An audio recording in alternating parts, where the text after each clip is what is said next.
أعوذ بالله من الشيطان الرجيم.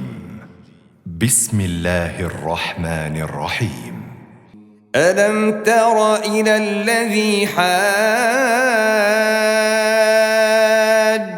إبراهيم في ربه أن آتاه الله الملك إذ قال إبراهيم ربي الذي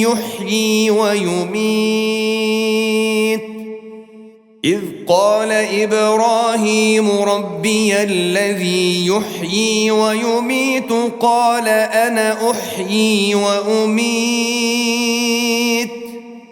قال إبراهيم فإن الله يأتي بالشمس من المشرق فأت بها من المغرب فبهت الذي كفر والله لا يهدي القوم الظالمين. أو كالذي مر على قرية وهي خاوية على عروشها قال أنى يحيي هذه الله بعد موتها فأماته الله 100 عام ثم بعثه قال كم لبثت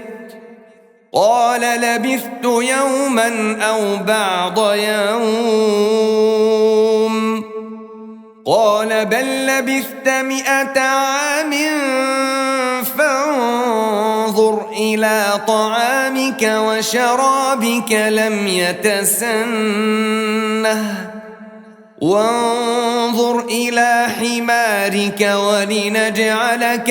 آية للناس وانظر إلى العظام كيف ننشزها ثم نكسوها لحما فلما تبين له قال أعلم أن الله على كل شيء قدير.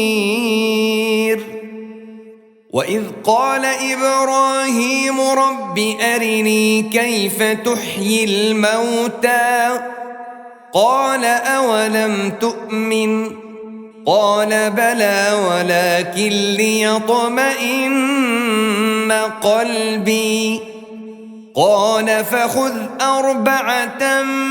من الطير فصرهن إليك ثم اجعل على كل جبل منهن جزءا ثم ادعهن يأتينك سعيا واعلم أن الله عزيز حكيم.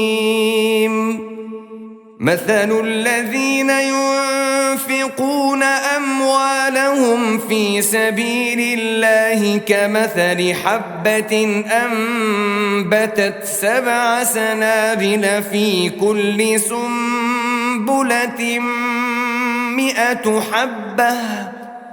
والله يضاعف لمن يشاء والله واسع عليم. الذين ينفقون أموالهم في سبيل الله ثم لا يتبعون ما أنفقوا منا ولا أذى لهم أجرهم عند ربهم ولا خوف عليهم ولا هم يحزنون. قول معروف ومغفرة خير من صدقة يتبعها أذى والله غني حليم. يا أيها الذين آمنوا لا تبطلوا صدقاتكم بالمن والأذى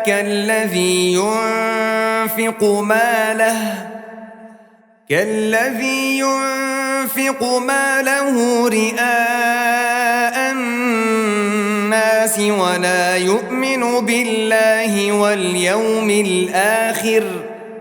فمثله كمثل صفوان عليه تراب فأصابه وابل فتركه صلدا لا يقدرون على شيء مما كسبوا والله لا يهدي القوم الكافرين ومثل الذين ينفقون أموالهم ابتغاء مرضات الله وتثبيتا من أنفسهم كمثل جنة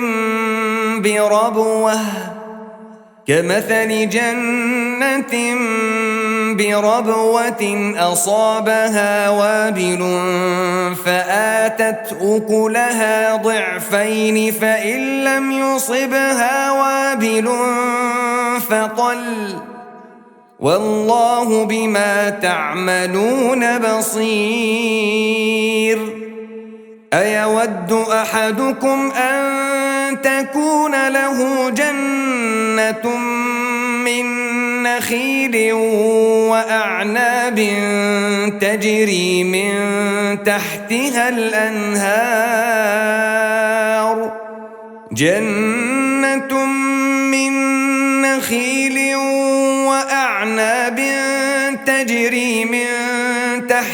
الأنهار له فيها من كل الثمرات وأصابه الكبر وله ذرية ضعفاء